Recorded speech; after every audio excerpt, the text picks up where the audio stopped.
you'll find out why in my book I go into this detail of how the uncertainty principle ties in with the law of detachment. But later on, out of the blue, my mom comes up to me and she says, I just entered this contest, and by miracle, stroke of luck, we won this amount of money, and that amount of money just happened to be enough almost to get the bicycle. Oh, my God. Wow. Yeah. Wonderful. What a great story. Gee, yeah, I was shocked. I was like, okay. And I really didn't realize what was happening at the time because, again, at the time, remember I was telling you in the beginning, there's always a time delay from when you start visualizing it to when you did it. And it was such a long time. Well, I can't say a long time. It was probably like 6 months to a year later before it finally happened that I really didn't associate visualizing with actually getting it. You know what I mean? Yeah. And then eventually you did make the connection that when you started understanding the way that things actually work in the universe. Yes.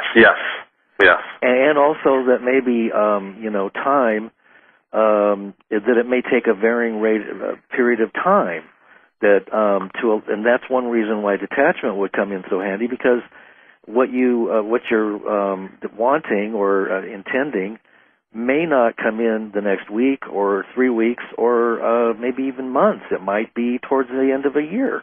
Exactly. So if you give up and say, well, that didn't work, you just have to keep it open, knowing that down the road the universe will take care of it in its own good time and something will show up, and then just make the connection with whatever it is that you wanted, and then just see, how does this differ from what I intended and why?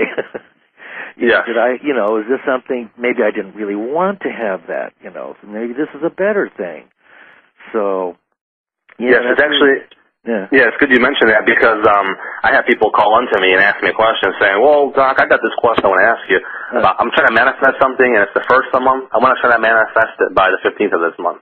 And I was like, no, it doesn't exactly work that way. And he was like, why not? I'm like, because, again, you understand the law of attraction, but you don't understand the law of detachment. Right. If you try to manifest something in 15 days, if you give yourself a certain date and time, you're going to start building attachment to it. That's right. You're going to start worrying whether or not it's going to show up or not. That's right. So it's actually going to intuitively, unknown to you, push it away.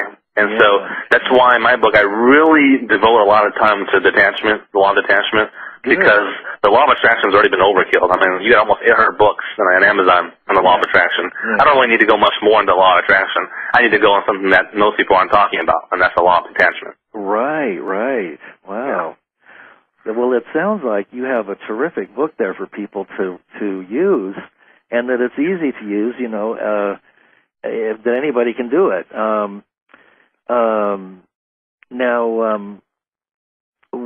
What other actions have you found are beneficial in making your intention manifest? You mentioned that one of the steps is taking action at the appropriate moment. How do you know what that moment is? Well, see, here's one of the things. Well, first of all, most law of attraction books don't even really talk about taking action. They kind of give you the feeling that when you just think about what you want all the time, for some miraculous thing, it'll just show up in front of you. Right, like magic wand, Yeah, magic wand. I mean, I hear people saying, when is that $1 million check going to show up in my mailbox? Right. I hear stuff like that. I'm like, okay, no. We need to go back to the basics. You understand what's going on. It doesn't work like this. But I don't blame the people, because there's so, like I told you before, there's so much confusion and misunderstanding of the law of attraction. Yeah. And so, you were asking, before, how would this work? Mm-hmm. Like, in terms of, for instance, how do you know when to take action? Like, okay, yes. You already taken the first 3 steps, and then how do you know when it's the right moment to actually do something to work towards that? Oh, yes. Now, going back to what I was saying, based on your question, now it's like saying, a lot of books don't even talk about taking action. They don't talk about what you need to do. But here's the step. Here's the step you understand. First of all, there has to be physical action for anything to manifest, besides the 3 steps. But here's the key to making this all work. You don't just take action randomly. Like, for example, let's say you visualize something, you apply all the steps I tell you. You don't just go out and start taking random action to get what you want. You should, wait some time, let your subconscious work on this, task that you've given it. Give it some time, And, your desire manifests you in two different ways. The first way is you may get signs that are pointing in direction, to getting what you want. Right. Like, for example, if you're manifesting this new car that you really want, all of a sudden on TV you start seeing great sales or major liquidation of these cars that are, on TV. Uh-huh. Well, that may be a sign that you're manifesting this into your reality. So you got to start taking action then. Right. That makes sense. The second way that you manifest things into reality through action is you may not get a specific physical sign like a TV or any kind of advertisement or anything coming towards you. You may get what's known as an intuition, like a light bulb in your head. Oh, yeah. What's known as. And so that's not just a random light bulb. Sometimes people think that they had a random thought of how to take, a random thought that entered their mind. Actually, it's not. That's your subconscious talking to you. Oh. Your subconscious has been working on that problem or a desire that you've been wanting, and now it's figured out a way for you to attain that. So it sends you an intuition, and you get this, all of a sudden, one day you get this light bulb in your head saying, it goes ding, and you're like, okay, well, and now I know how to go towards it. Yeah. So, and then the two steps where you either see something physically or you get some type of intuition, light bulb, or what we call the gut feeling. Yeah. Or something like that. That's what you need to take. That's a sign that you need to start taking action towards what you want. Oh boy, I couldn't agree more with that. And so many people are afraid to go with their gut feeling, and their mind, the left brain, will talk us out of our initial intuitive response. And I know that people that live like that are often making very poor choices. And for me, I've tried to follow my intuitive side, and 9 times out of 10 it seems to be right. But people are so afraid of allowing that. It's like, oh, that's too crazy. That thought is too wild. And, so like you said, our beliefs play into all this as well. If you have a belief that your intuition isn't working right, then obviously you're going to be following your mind, which doesn't really know how to create anything except confusion. Yes, it's a good point you bring up, actually, and the point is this, which leads me to say that as children, we're always taught from since we're little to never trust our gut instinct. It's not going to be a right thing. We're always taught to trust what we see, and things like that. But now I'm going to rewire and reteach people in terms that when you have an intuition, you have a gut feeling. I know this sounds crazy, but you have to put aside your other mind and go through your gut feeling or your intuition, because that's your subconscious mind talking to you. Yeah. And what throws most people off is that when they have the intuition, they have that light bulb that goes off. The other half, the other brain, the conscious mind starts saying, no, don't trust it. And far too often, people make the grave mistake of trusting that doubt, saying no.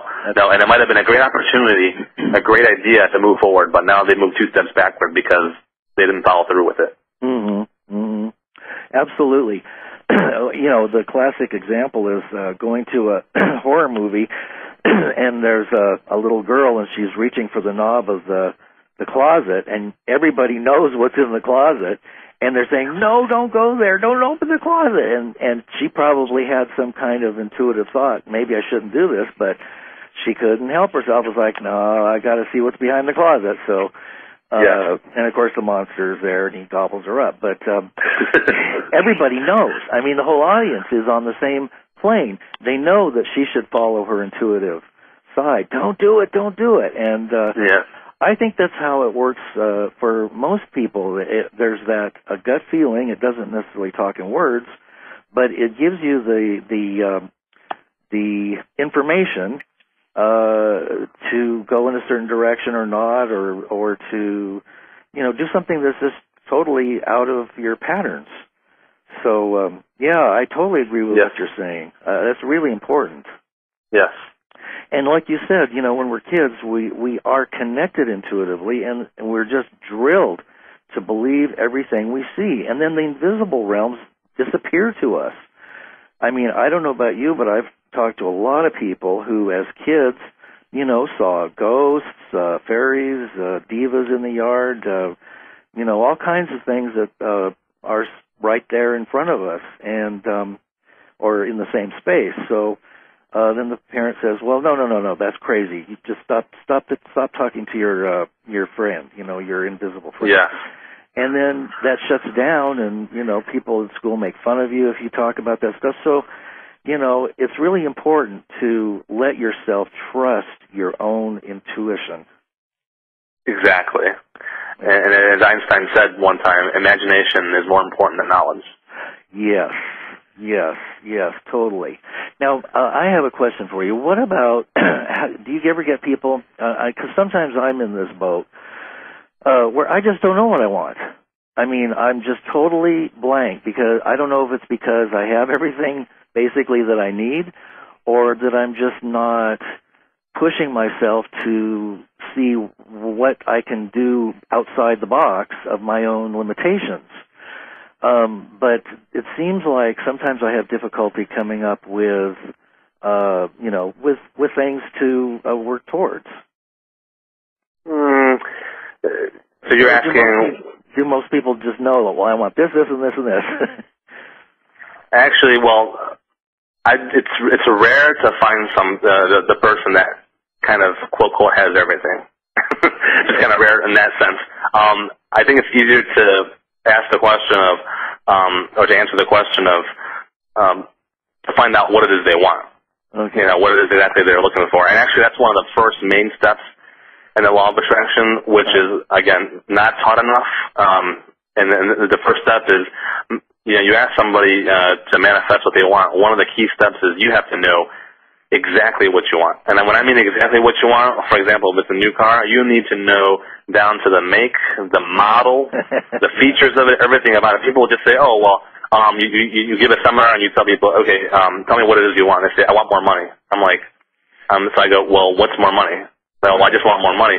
Well, more money can mean $100. It can mean $500. It can mean $1,000. It can mean $10,000. So if you give your subconscious mind, just a really vague thing, your subconscious mind is just going to throw you back another vague thing. Right. But even before that, before even knowing specifically what it is you want, people even have a hard time knowing what it is they want. And so, when you ask the average person, or write on a piece of paper, tell me what it is you want, and they'll write down the 5 most important things that you want right now. Most of the time, the answers you get are 5 things that they don't want. Right. Things like, I don't want to get sick, or I don't want to do this. Everything is stated in the negative sense. And then that doesn't work. That doesn't work, because now you're approaching the law of attraction from a negative angle instead of a positive one. Well, you know what? We have almost run out of time, and so I'm going to suggest that people go to your website, the Total Law of Attraction, .blogspot or .com, or Amazon, and get your book. Well, thank you. I appreciate it. This is really terrific stuff, and I just wish you the best on this. I know you're going to be successful with it because it makes so much sense. Well, thank you, Lance. I really appreciate it. Thank you. Is there anything that you want to mention before we sign off? Well, just to tell people that when you change the way you look at something, over time, for the law of attraction, has a time delay to it, that over time, the things you look at will change towards you. And it's so important in this economy when people are down and out on their luck sometimes. Very nice. Well, David, thank you so much for being on the show. I had a wonderful time with you, and I learned a lot, and I think you have a terrific book out there. So best of luck to you, and thanks a million. Thanks a lot, Lance, for having me. Okay. Good night, everybody. Bye-bye.